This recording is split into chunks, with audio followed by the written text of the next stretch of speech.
Let's talk about how one powerful king's epic humiliation led him to persecute an entire people, and in doing so, lit the fuse for one of the most legendary revolts in all of history.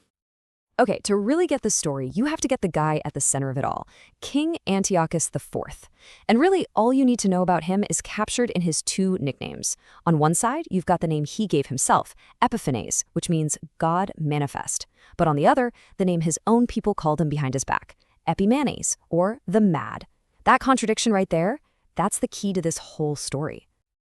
You see, long before he became this infamous persecutor, Antiochus was already known all across his empire for being, well, completely and utterly bizarre.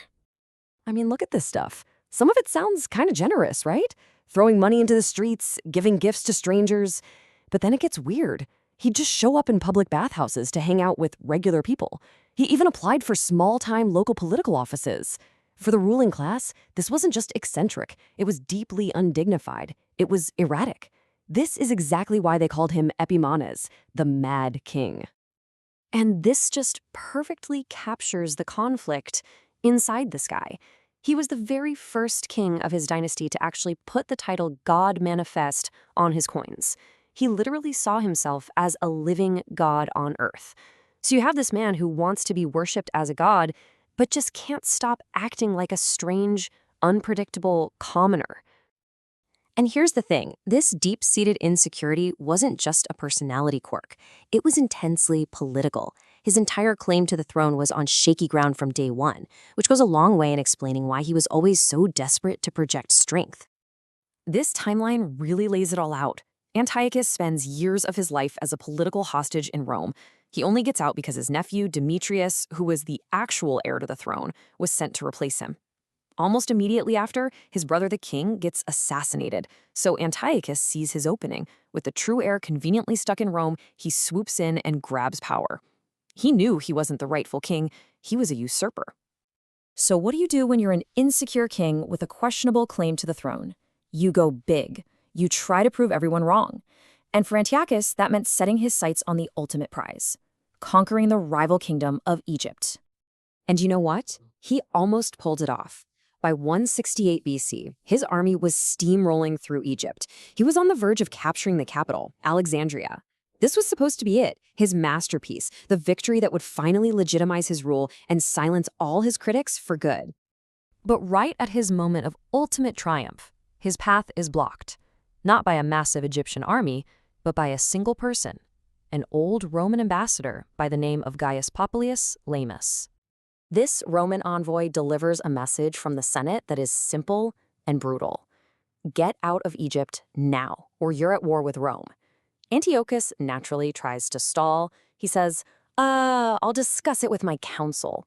But the Roman wasn't having it.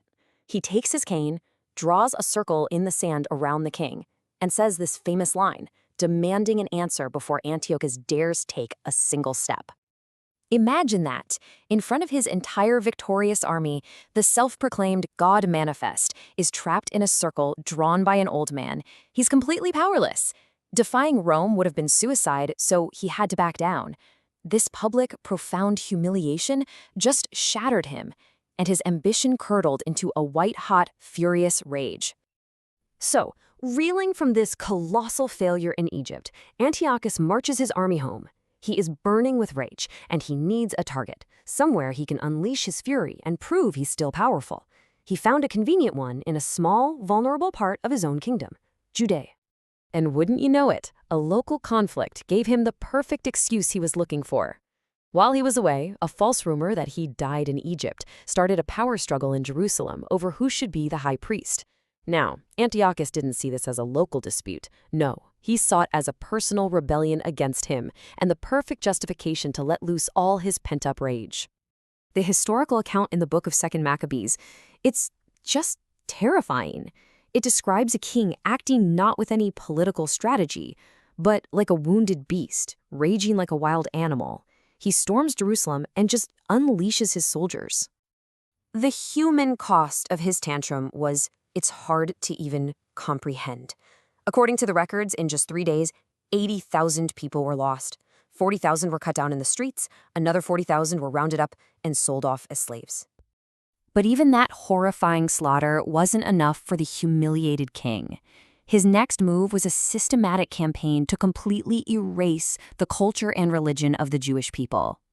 He issued these decrees that were just unthinkable at the time. He outlawed Jewish traditions, he made owning a copy of the Torah a crime punishable by death, and he forcibly converted their holiest sites, the temple in Jerusalem, into a shrine for the Greek god Zeus. And then came the final, unforgivable insult. As the Greek historian Diodorus recorded, Antiochus marched into the temple and defiled its holy altar in the most offensive way he could possibly imagine. He sacrificed a pig, an unclean animal, right there in the heart of Judaism. This wasn't just an attack.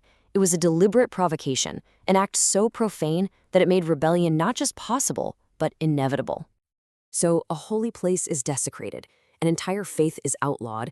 You have to ask, what happens when you push a nation that far?